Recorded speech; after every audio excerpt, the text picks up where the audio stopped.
Munculnya Anwar Usman adalah satu-satunya cara sekarang ini supaya Mahkamah Konstitusi mendapatkan kepercayaan masyarakat lagi. Meski tidak akan menggugurkan keputusan yang meloloskan Gibran, keponakan Anwar Usman sebagai calon wakil presiden. Dan saya juga akan terus menyuarakan kebusukan di Mahkamah Konstitusi ini supaya bisa mempengaruhi suara Gibran untuk terus melorot ke titik terendah karena orang sudah pada muak pada keluarga mahkamah.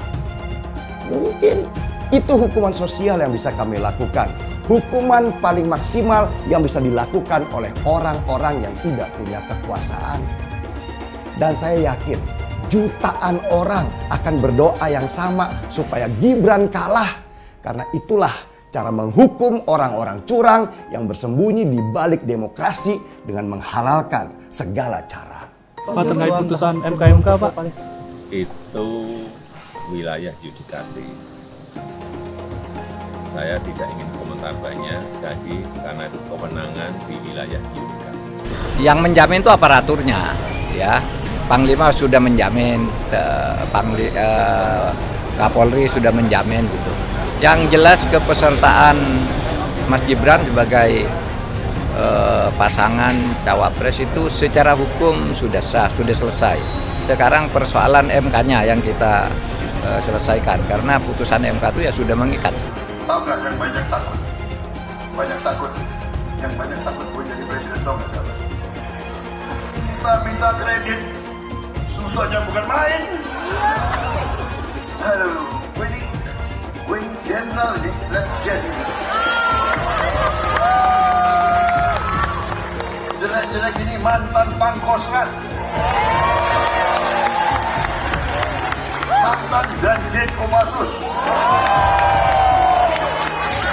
Nah, selain itu juga karena adanya praktik politik dinasti terkait dengan keputusan Mahkamah Konstitusi atau MK.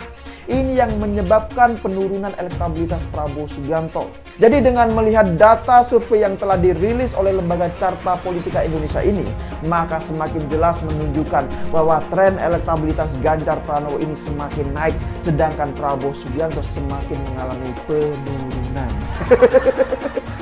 Ya, sekarang coba bayangkan saja ya, baru 2 tahun menjabat sebagai wali kota Solo ya, Gibran ini kemudian tiba-tiba dipaksa untuk maju sebagai calon wakil presiden di 2024.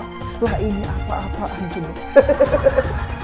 Ya, memang permasalahan politik dinasti ini sedang menjadi polemik di tengah-tengah masyarakat, khususnya masyarakat di kalangan menengah ke atas. Namun ya, bagi masyarakat kalangan bawah, ternyata yang menjadi perhatian itu adalah soal usia dan pengalaman Gibran yang dianggap masih belum cukup.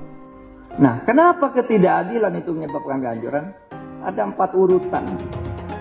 4 urutan terjadinya kehancuran sebuah negara. Yang ini harus kita jaga. Satu, manakala di negara itu terjadi disorientasi, menyimpang dari tujuannya, menyimpang dari ideologinya. Distrat itu ketidakpercayaan. Wah, pemerintah apa tuh, hakim apa tuh, jaksa apa itu, nggak percaya saya. Saudara, kalau sudah disorientasi lalu terjadi distrat, akan muncul yang ketiga, namanya disobedience. Nah saudara, kalau disobedience ini dibiarkan terus, tidak saudara perbaiki, akan terjadi disintegrasi sehingga bisa saja 2030 Indonesia itu sudah tidak ada. Sebab itu ini tugas saudara. Perjuangkan tegaknya hukum dan keadilan di bawah panji-panji demokrasi yang bermartabat. Karena saudara mengelola Indonesia yang besar lagi. Gini Pak Presiden, kita supaya hirup-pikuk ini berhenti, supaya people power yang saya khawatirkan nggak terjadi, mendingan Pak Presiden mundurin diri deh, jadi enak gitu loh.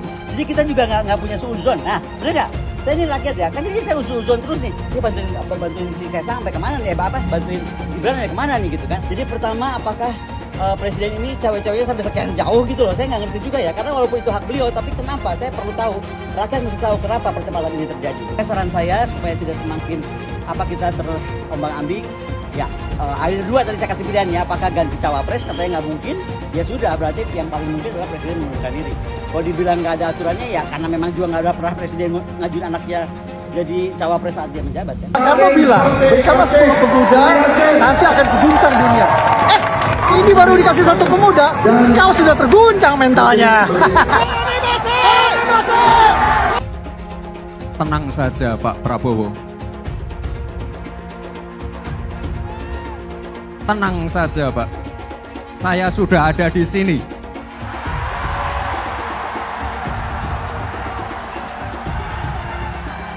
Program-program yang sudah berjalan sudah membawa Indonesia ke pintu gerbang kemajuan. Tugas kita sekarang melanjutkan dan menyempurnakan. Tekad kami bersama dengan saudara-saudara untuk maju minta mandat dari rakyat Indonesia. Karena kita menghadapi titik yang sangat penting dalam sejarah bangsa Indonesia. Kita menghadapi titik di mana kita bisa bangkit menuju Indonesia yang hebat. Itu tekad kami, itu perjuangan kami, itu sumpah kami kepada rakyat Indonesia. Saya hanya menyampaikan seluruh jiwa raga kami untuk rakyat Indonesia. Dalam pemilihan pun, baik itu di pilkada, di pilihan wali kota, pilihan bupati, pilihan gubernur, pilihan presiden, itu semuanya yang memilih itu rakyat, yang menentukan itu rakyat, yang mencoblos itu juga rakyat, bukan kita, bukan elit, bukan partai. Ya, itulah demokrasi. Oh, dinasti, semua dinasti, Bung. Semua dinasti, ya kan? Kita jangan cari yang negatif lah. Cari yang positif, ya. Orang ingin berbakti. Apa salahnya? Ya kan? Saya juga dinasti. Kita dinasti merah putih. Kita dinasti patriot. Kita dinasti yang ingin mengabdi untuk rakyat. Kalau dinastinya Pak Jokowi ingin berbakti untuk rakyat, kenapa? Salahnya apa? Jadi berpikir yang baik lah, berpikir positif, ya. Saya merasa aneh ya, kalau begini terlalu muda, kalau begitu terlalu tua, ya. Kumaha, ya kan? Waktu Mas Gibran maju sebagai calon wali kota dulu, ya tidak ada yang disebut dinasti politik. Registrasi dinasti nggak ada. Nggak ada kan waktu itu. Ya. Nah, yang pasti kalau buat saya dibandingkan misalnya Pak Gibran jadi maju gitu, Mas Gibran gitu ya.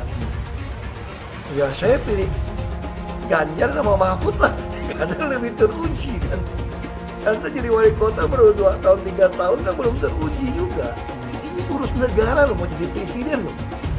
Kalau Anda belum lengkap, belum pernah di legislatif, belum nasional ya maksudnya DPR, kan DPR belum ngerti nih pemerintahan seperti apa.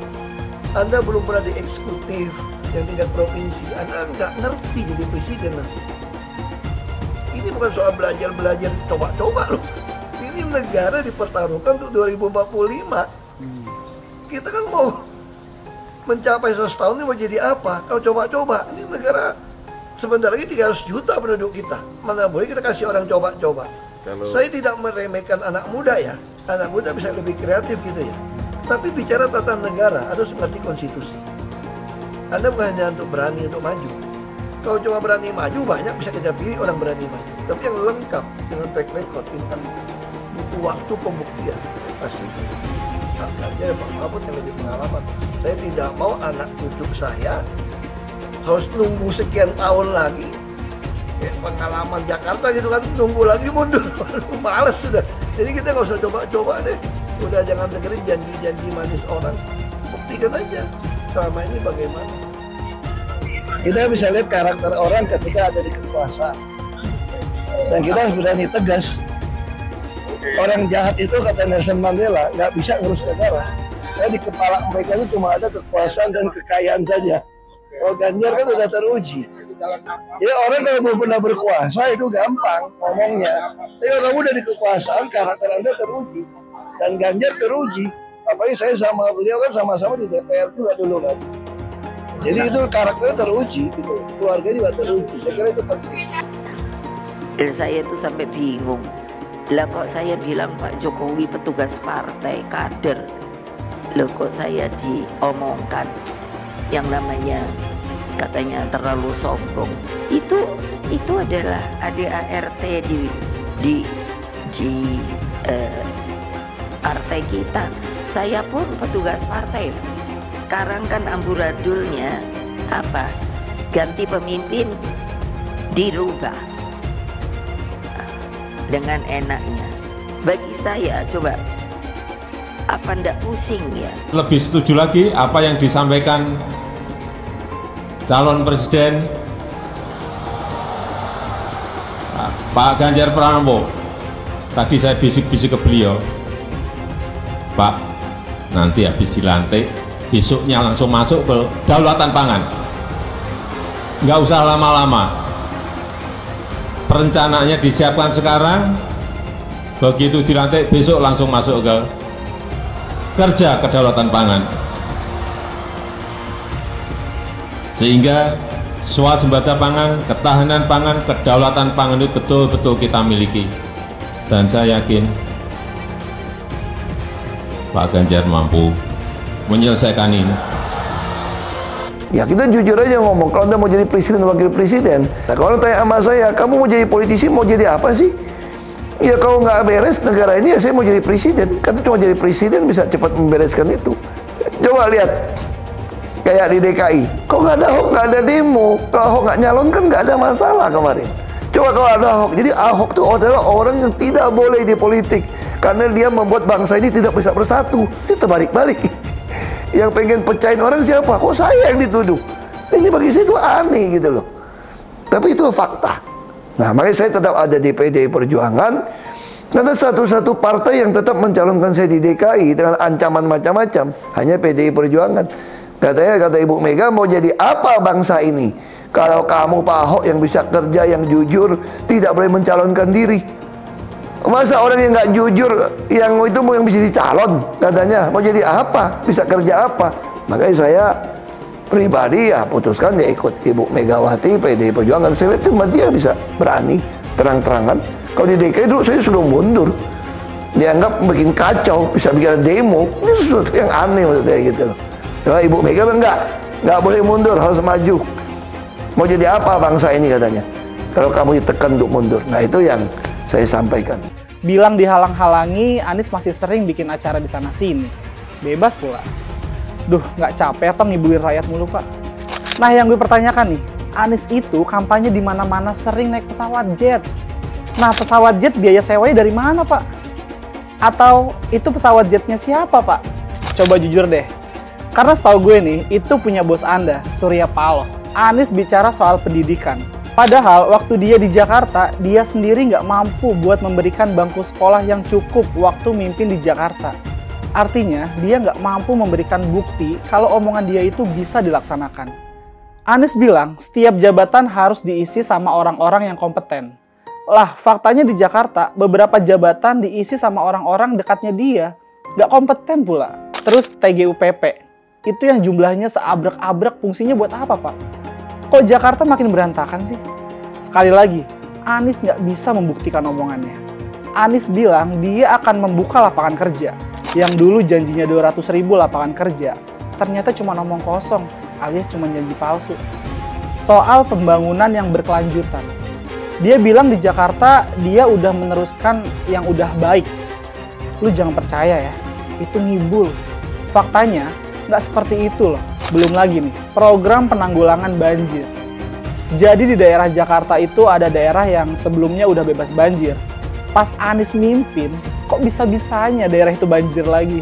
Gimana nggak banjir kalau kalinya udah nggak pernah dikeruk sama dibersihin, Pak? Kalau soal Jakarta, gue bisa bicara banyak deh. Jadi gue saksi bobroknya kepemimpinan Anies di Jakarta. Dan gue bisa pastiin, omongan manisnya Anies soal apa yang dia lakukan waktu mimpin Jakarta itu banyak nyimbulnya. Milih Anies dan Imin setidaknya sudah menyelamatkan Indonesia dari kehancuran. Gus Dur saja dikudetanya, apalagi rakyat. Yang satu memang jago kata-kata, jago beretorika, nggak kelawan kalau soal kata-kata. Di sisi lain, kita sama-sama melihat yang sudah ditulis pakai tangan dia sendiri, pakai hati dia sendiri, lagi dia ingkari, apalagi hanya mengandalkan kata-kata dan janji. Pun demikian dengan janji Cak Ponimin. Gus Muhaimin memberikan program siapapun yang hamil yang ada di muka bumi Indonesia ini akan diberikan tunjangan selama hamil. Karena itu yang masih jomblo secepatnya nikah, hamil, dibiayai kehamilannya oleh Gus Muhaimin. Akan mendapatkan subsidi, akan mendapatkan tunjangan rata-rata 6 juta selama kehamilan. Gus Muhaimin dan PKB menang. Semua yang punya sepeda motor, BBM-nya kita subsidi gratis tanpa biaya. Siapa yang di sini punya sepeda motor? Tahun 2024 PKB menang, Gus Muhaimin presiden, disubsidi serendah-rendahnya harga subsidi BBM. Kalau PKB sekarang bukan PKB Gus Dur, ini PKB Caimin. Jadi beda, PKB-nya sudah beda. Jadi nggak bisa lagi menurut saya, memang masih tetap jualan nama Gus Dur, itu ada larangannya jelas sekali. Tapi ya namanya orang masih mencuri-curi, kebiasaan kayaknya mencuri-curi. Mencuri partai, sekarang mencuri gambar. Gus Dur pendiri partai, orang yang dikatakan oleh Caimin sebagai guru politiknya, malah dikudeta, apalagi rakyat. Susah kan mau milih pemimpin seperti itu nanti? Pak Prabowo hari ini adalah calon presiden dari Partai Gerindra. Saya sampaikan berkali-kali bahwa saya tidak ingin menjegal, saya tidak mau menjadi orang yang dibawa untuk berhadapan dengan Pak Prabowo dan menghentikan Pak Prabowo. Saya tidak mau. Dan saya katakan itu kepada siapapun yang datang kepada saya untuk berbicara tentang calon presiden. Yang nanti anak saya dan anak-anak saya akan ingat itu.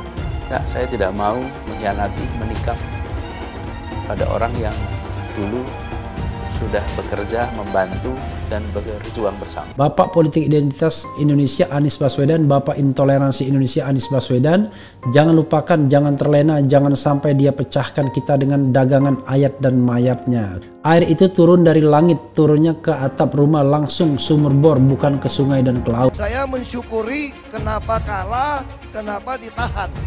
Saya bersyukur atas itu semua. Saya coba bayangkan ya, kalau seandainya waktu itu kita menang gitu ya, hari ini belum tentu kita bisa nikmati seperti ini. Kita bersyukur 5 tahun Tuhan izinkan kasih ke orang yang pintar ngomong untuk kerja. Coba kalau kita bayangkan gitu ya, kalau kemarin saya masih jadi gubernur, ini saya udah turun ini.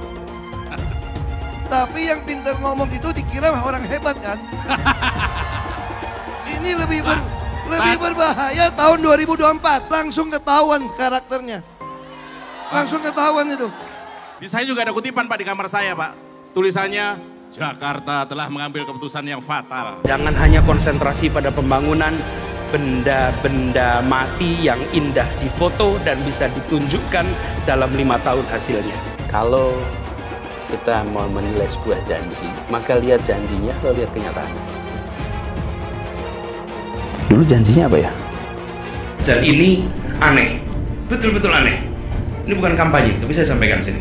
Di satu sisi menyiapkan jalur-jalur air untuk dikirim ke laut, di sisi lain di lautnya dipasang dengan pulau reklamasi. Tinggal tunggu waktu jadi rob, air balik. Dan ini melawan sunatullah. Kenapa? Air itu turun dari langit ke bumi, bukan ke laut. Harusnya dimasukkan ke dalam bumi, masukkan tanah. Di seluruh dunia air jatuh itu dimasukkan ke tanah. bukan dialirkan pakai gorong-gorong raksasa ke laut.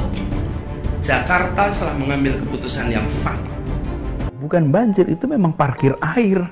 Bukan banjir, itu memang parkir air. Masyarakat berkeliling dengan membawa toa untuk memberitahu semuanya, termasuk sirine. Ibon 82 miliar. Apa alat transportasi yang dimiliki oleh hampir setiap orang? Alat transportasi yang dimiliki semua orang adalah kaki. Kalau seandainya orang Jakarta percaya Pak Anies jadi gubernur pun, saya berani jamin kok dia akan lakukan normalisasi yang sama seperti saya lakukan kok. Gak usah bohong lah. Ketika air sampai di muara, maka siap untuk dipompa ke laut. Pancasila Soekarno, ketuhanan ada di pantai. Anak Tuhan dari mana? Kalau Yesus anak Tuhan, bidangnya siapa?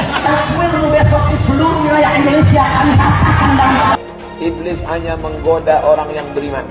Makanya jarang-jarang orang kafir kerasukan setan. Yang kerasukan setan itu orang baik-baik. Jarang, saya belum pernah nengok Cina kerasukan setan. Pernah tak Ahok itu kerasukan setan? Enggak, setannya juga pernah. Karena sesama setan dilarang saling menggoda. Karena di salib itu ada jin kafir. Karena di salib itu ada jin kafir. Karena di salib itu ada jin kafir. Haleluya. Kepalanya ke kiri apa ke kanan? Kepalanya ke kiri apa ke kanan? Tetap percaya salib itu lambang mulia, bukan jin. Kok ketawa? Aku nggak nyindir siapa-siapa loh. Saya nggak pernah mundur untuk kebenaran, keadilan, kejujuran, dan peri kemanusiaan. Gue nggak pernah mundur. Dan gue nggak pernah takut juga sama lu. Siapapun yang rasis, gue akan hadapin. Karena rasis itu tidak berperi kemanusiaan. Kalau saya ditanya dulu kan, kamu nyesel nggak statement kamu di Pulau Seribu sehingga masih masuk penjara? Tidak pernah nyesel, karena saya mengatakan kebenaran. Anies merupakan antitesis daripada Pak Jokowi. Antitesis artinya bertolak belakang dengan Jokowi. Anies sudah menyatakan tidak akan melanjutkan semua program dari Pak Jokowi. Jadi semua pembangunan yang dilakukan oleh Pak Jokowi akan dihentikan oleh Anies jika Anies menjadi presiden. Lagi pula Anies didukung oleh khilafah, dan pendukung Anies adalah ormas seperti FPI dan HTI. Apa kita mau FPI dan HTI kembali di Indonesia jika Anies memimpin? Anies juga dikenal sebagai bapak politik identitas yang menghalalkan segala cara untuk menggapai kekuasaannya, termasuk menggunakan politik identitas berbasis agama. Lihatlah di kasus Ahok waktu itu. Kita sudah bisa melihat hasil kerja Anies selama 5 tahun di Jakarta. Tidak ada satupun janji yang dipenuhi dan tidak ada kinerja yang bisa dibanggakan.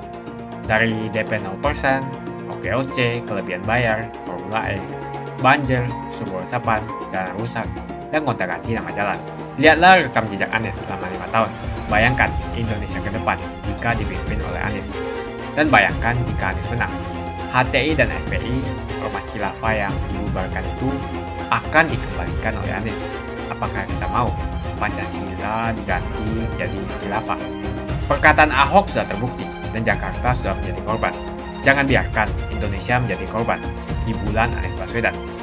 Umat minoritas, terutama kaum Tionghoa, tidak akan memilih Anies Baswedan. Anjloknya kepercayaan publik terhadap Mahkamah Konstitusi gara-gara si Paman Usman ini memang sangat berbahaya. Mahkamah Konstitusi adalah wasit dalam kompetisi pemilu. Dan sebagai wasit, mereka harus mendapatkan kepercayaan penuh dari para peserta lomba Capres dan Cawapres. Supaya kelak ketika terjadi sengketa hasil pemilu, keputusan itu akan dihargai dan dihormati oleh semua pihak karena kredibilitas si wasit.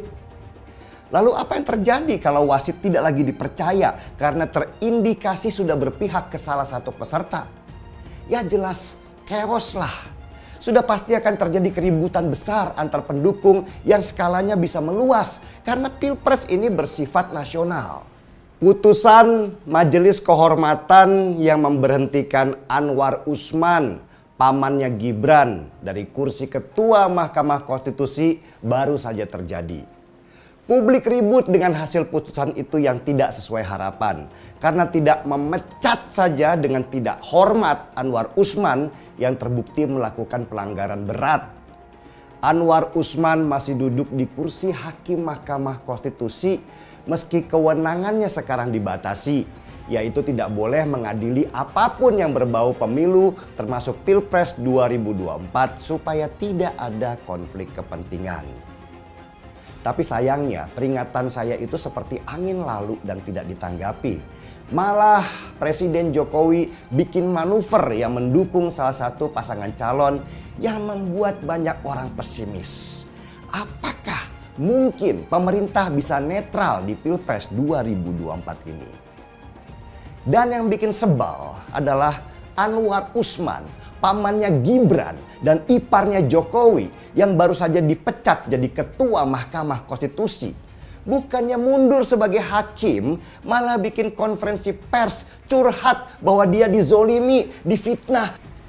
Anwar Usman berakting sebagai orang yang tidak berdosa.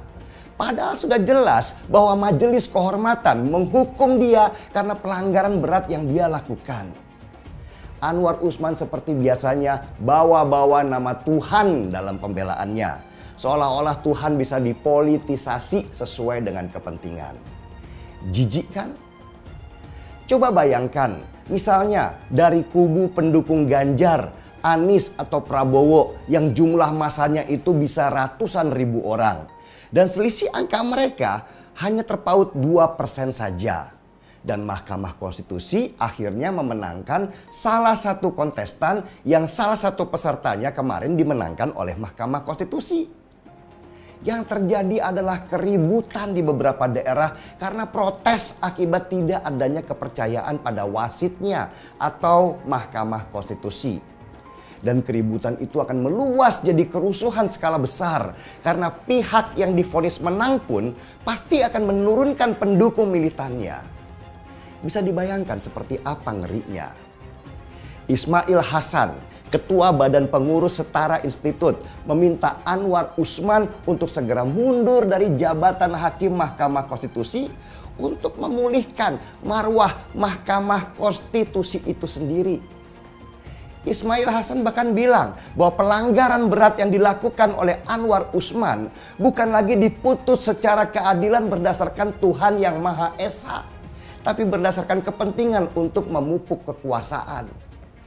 Keputusan Anwar Usman terhadap perkara usia minimal capres dan cawapres itu kehilangan legitimasi. Begitu kata Ismail Hasan dari Setara Institut. Geram rasanya melihat pejabat, apalagi setingkat hakim yang gak punya martabat dan harga diri dengan masih saja membela diri, bukannya mundur karena rasa malu yang tidak terhingga seperti banyak pejabat di negara maju sana. Tapi publik juga tidak bisa dibodohi dengan air mata buaya Anwar Usman. Gelombang protes meminta Anwar Usman mundur dari Mahkamah Konstitusi atau bahkan dipecat dengan tidak hormat itu mulai berdatangan. Seperti protes yang datang dari Setara Institut, lembaga yang biasa mengamati perilaku intoleran di beberapa daerah. Desakan mundur terhadap Anwar Usman juga disuarakan oleh Muhammadiyah, ormas Islam besar di Indonesia. Muhammadiyah meminta Anwar Usman untuk segera mundur dari jabatan hakim untuk mengembalikan marwah Mahkamah Konstitusi yang sudah rusak karena dipakai untuk kepentingan keluarga. Mundurnya Anwar Usman adalah satu-satunya cara sekarang ini supaya Mahkamah Konstitusi mendapatkan kepercayaan masyarakat lagi.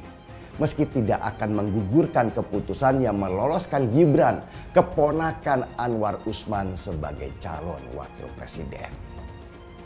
Begitu juga protes datang dari Usman Hamid yang mewakili para tokoh dan guru besar dari kelompok Maklumat Juanda. Usman Hamid meminta supaya Anwar Usman mundur saja sebagai amanat reformasi. Kata Usman Hamid, Anwar Usman itu sudah tercela sebagai hakim. Keras kan? Usman juga meminta supaya DPR segera menerbitkan hak interpelasi dan hak angket untuk membongkar dugaan adanya intervensi terhadap pemilu yang dilakukan pemerintah sebagai lembaga eksekutif dan Mahkamah Konstitusi sebagai yudikatif. Memalukan sekali perilaku Anwar Usman yang dalam setiap pernyataannya dia selalu membawa-bawa nama Tuhan. Tapi nggak apa-apa. Tetaplah di kursimu, Paman Usman. Kekecewaan masyarakat padamu akan tetap ada di hati kami. Dan akan terus kami ingat bahwa dirimu adalah bagian dari drama yang merusak konstitusi kita. Merusak reformasi kita. Merusak demokrasi kita. Yang saya heran, kenapa Anwar Usman itu nggak mundur aja?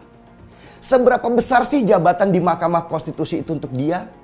Apakah jabatan itu membuatnya silau karena di sana ada gengsi dan membuatnya jadi terhormat sehingga selalu minta dipanggil yang mulia?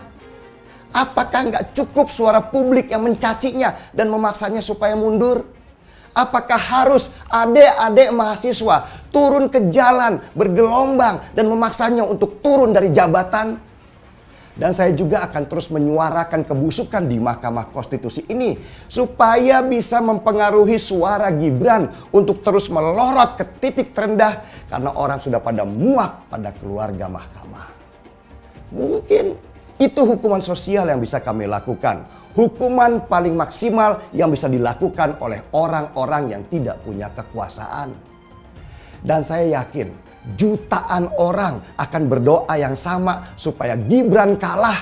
Karena itulah cara menghukum orang-orang curang yang bersembunyi di balik demokrasi dengan menghalalkan segala cara. Dulu Anies bisa menang karena menggunakan agama dan etnis. Isu agama, ras, dan antar golongan dinikmati oleh relawan Anies. Saat itu Anies didukung oleh FPI, HTI, dan pengasong khilafah lainnya. Pada akhirnya Ahok harus kalah, namun kekalahan dia adalah kekalahan yang membuka mata rakyat Indonesia bahwa masih ada orang-orang yang menang dengan cara menggunakan politisasi agama atau politik identitas berbasis agama. Ternyata banyak sekali orang yang dengan mudah terhasut lewat jalan-jalan seperti itu. Relawan Anies terutama dari FPI, HTI, PA212 seperti Bahar Smith dan Rizik Syihab selalu menghujat Cina, etnis Cina. Tapi saat ini negara Cina sudah menjadi nomor 1 di dunia. Saya bangga sebagai Cina. Etnis Tionghoa dicap sebagai pemberontak, sedangkan etnis Arab dianggap sebagai Tuhan atau tuan dari pribumi. Etnis Arab dipuja-puja dan dianggap sebagai dewa. Lihat saja Rizik Syihab dan Bahar Smith dipuja-puja, padahal mereka mengujar kebencian. Pengasong khilafah seperti Rizik Syihab, Bahar Smith, dan teman-teman, mereka hanya buat gaduh di Indonesia. Sedangkan negara yang mereka sanjung-sanjung itu, Arab Yaman, masih belum maju dan masih terbelakang. Saya percaya Indonesia dengan mayoritas pribumi juga akan menjadi negara maju. Seharusnya Arab Yaman belajar dari negeri Cina, seperti kata kitab suci. Belajarlah sampai ke negeri Cina. Anies dan juga pendukung Anies seperti Rizik Syihab, Bahar Smith, dan kelompok-kelompok HTI dan FPI harus belajar ke negeri Cina supaya tidak lagi melakukan kelebihan bayar. Yang jelas saya memilih pribumi, bukan yang dari Yaman. Ganjar jelas pribumi, nasionalis, dan pasti akan melanjutkan visi dan misi dari Pak Jokowi. Suara Ahok merepresentasi warga minoritas, dan etnis Tionghoa mendukung Ganjar Pranowo. Ahok pasti akan mendukung Ganjar, karena Ahok anti radikalisme. Ahok yang jelas tidak akan mendukung Anies Baswedan, karena Anies Baswedan didukung oleh kelompok khilafah, HTI, dan FPI, ormas terlarang itu. Anies merupakan antitesis daripada Pak Jokowi, dan diragukan kenasionalisannya, apalagi pribumiannya. Antitesis artinya bertolak belakang dengan Jokowi. Anies sudah menyatakan tidak akan melanjutkan semua program dari Pak Jokowi. Jadi semua pembangunan yang dilakukan oleh Pak Jokowi akan dihentikan oleh Anies jika Anies menjadi presiden. Lagi pula Anies didukung oleh khilafah, dan pendukung Anies adalah ormas seperti FPI dan HTI. Apa kita mau FPI dan HTI kembali di Indonesia jika Anies memimpin? Anies juga dikenal sebagai bapak politik identitas yang menghalalkan segala cara untuk menggapai kekuasaannya, termasuk menggunakan politik identitas berbasis agama. Lihatlah di kasus Ahok waktu itu. Kita sudah bisa melihat hasil kerja Anies selama 5 tahun di Jakarta. Tidak ada satupun janji yang dipenuhi dan tidak ada kinerja yang bisa dibanggakan. Dari DP 0%, OKOC, kelebihan bayar, Formula E, banjir, sumber resapan, jalan rusak, dan gonta-ganti nama jalan. Lihatlah rekam jejak Anies selama 5 tahun. Bayangkan Indonesia ke depan jika dipimpin oleh Anies. Dan bayangkan jika Anies menang. HTI dan FPI, Ormas Khilafah yang dibubarkan itu akan dikembalikan oleh Anies. Apakah kita mau Pancasila diganti menjadi Khilafah?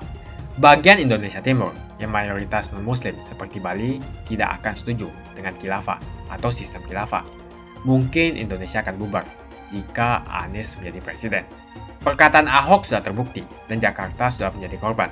Jangan biarkan Indonesia menjadi korban kibulan Anies Baswedan. Umat minoritas, terutama kaum Tionghoa, tidak akan memilih Anies Baswedan. Saya yakin karma Ahok mengejar Anies Baswedan. Dulu Anies memainkan politik identitas kepada Ahok. Sekarang Anies dipertanyakan kepribumiannya karena dia teriaman. Itu saja opini saya hari ini. Tuliskan opini kalian tentang Anies Baswedan. Jika kalian setuju dengan pendapat saya di video ini, pastikan kalian menekan like di video ini dan bagikan video ini ke teman dan family Anda supaya mereka semua mengetahui tentang informasi ini.